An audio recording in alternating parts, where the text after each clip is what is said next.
Sacco y Vanzetti fueron acusados por los asesinatos de Frederick Parmenter, un encargado de la nómina gubernamental, y de Alessandro Berardelli, un vigilante de seguridad, además del robo de más de $15.000 de la Slater Morrill Show en Massachusetts durante la tarde del 15 de abril de 1920.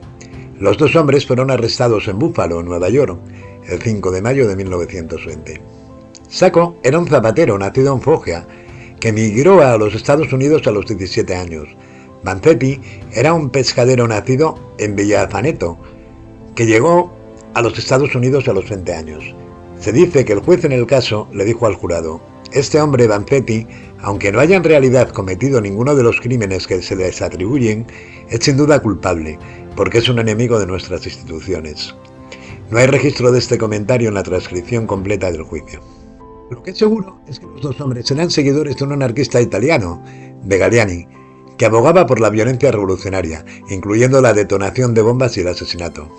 Galliani publicó Cronaca Sovversiva, un periódico que promovía la revolución violenta, así como un manual explícito para la fabricación de bombas.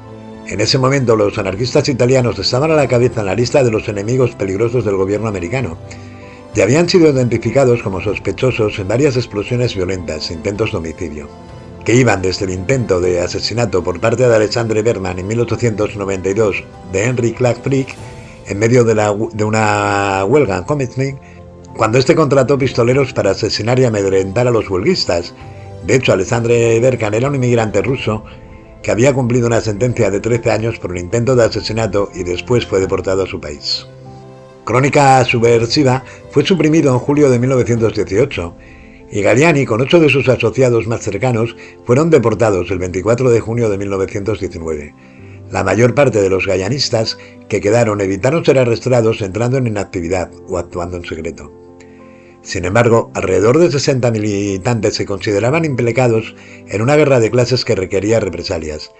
Por 3 años libraron una campaña intermitente de terrorismo dirigido a políticos, jueces y otros oficiales federales y locales, especialmente aquellos que habían apoyado la deportación de extranjeros radicales.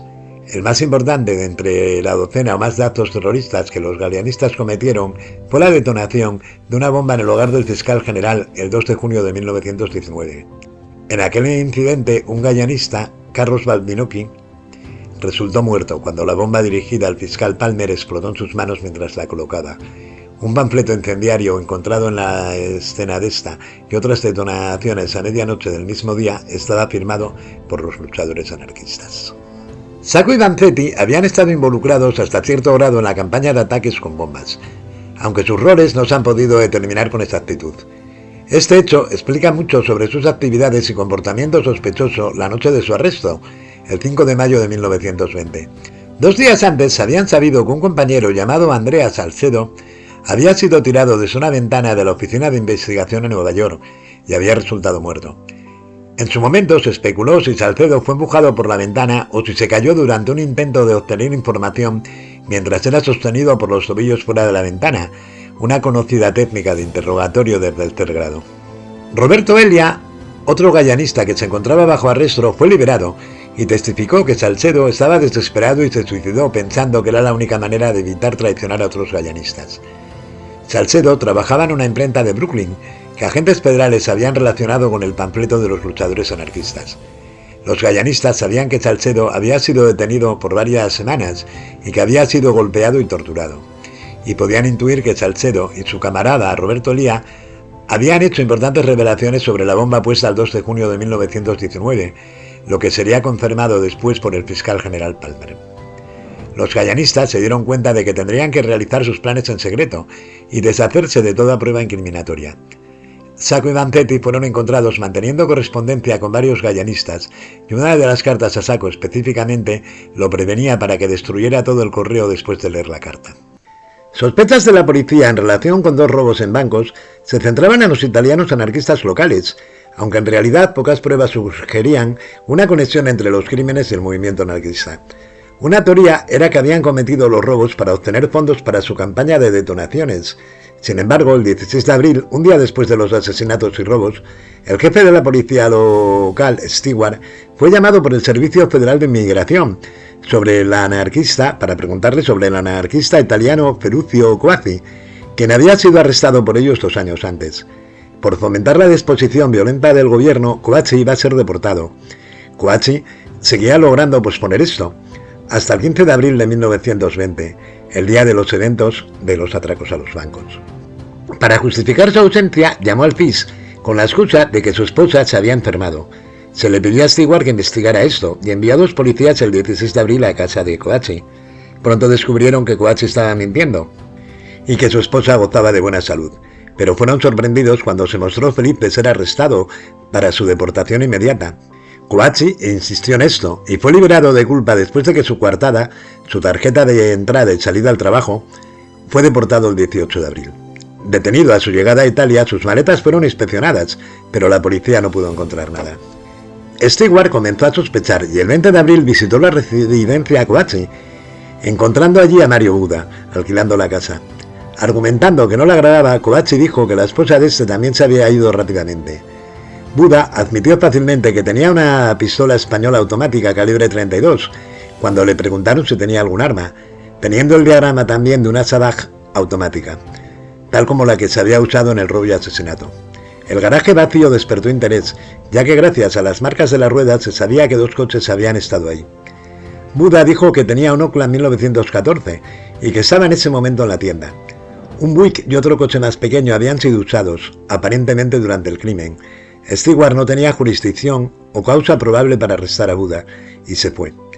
Descubriendo que Coazzi había trabajado para ambas plantas robadas, regresó con la policía de Bridgeport, pero Buda había desaparecido con sus posesiones y muebles, para aparecer más tarde en 1928 en Italia, diciendo que había escapado de los Estados Unidos.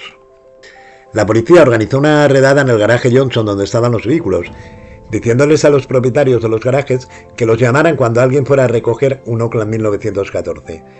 Buda llegó con 3 hombres, después identificados como Sacco y Vanzetti, junto con otro hombre más, Riccardo Orziani, y realizaron una llamada a la policía. Sin embargo, los hombres desaparecieron, presintiendo la trampa. Buda escapó en una motocicleta con Orziani, mientras que los desafortunados Sacco y Vanzetti fueron perseguidos en un tranvía y finalmente arrestados. Ambos tenían pistolas con ellos, junto con literatura anarquista, y Vanzetti llevaba buses, como los que se habían usado en el crimen. Sacco tenía un Colt automática, calibre 32, como la del diagrama, y Vanzetti un revólver calibre 38 que decía llevar por protección. La fiscalía dijo que era el arma que le habían quitado al guardia muerto. Era el 5 de mayo de 1911. En intentos aparentes para evitar la deportación como anarquistas, mintieron a la policía. Esas mentiras saldrían a la luz más adelante durante su caso. Se ha especulado que Coazzi estuvo en la escena del crimen y por ello estaba ansioso de ser deportado y escapar al proceso judicial. Buda y el hombre desconocido desaparecieron, dejando a sus camaradas para sufrir. Vanzetti fue juzgado por el robo de South Bridger.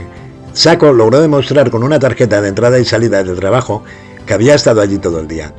El juez, llamado Tyler, criticó al jurado por declarar inocente a un anarquista llamado Serge Zafrat en un juicio que había precedido 2 meses antes. El abogado de Vanzetti fue James Bailey, un distinguido abogado jurista de Boston y 2 veces candidato a gobernador. Aunque Bailey y Vanzetti presentaron 16 testigos italianos que aseguraron haber comprado anguilas para la temporada navideña en su pescadería, claro, él era como si fuera un autónomo hoy en día y no tenía tarjeta de entrada y salida. Los jurados fueron convencidos por varios testigos que identificaron a Vanzetti en la escena del intento de robo y por los obuses que portaba cuando fue arrestado 5 meses después del crimen.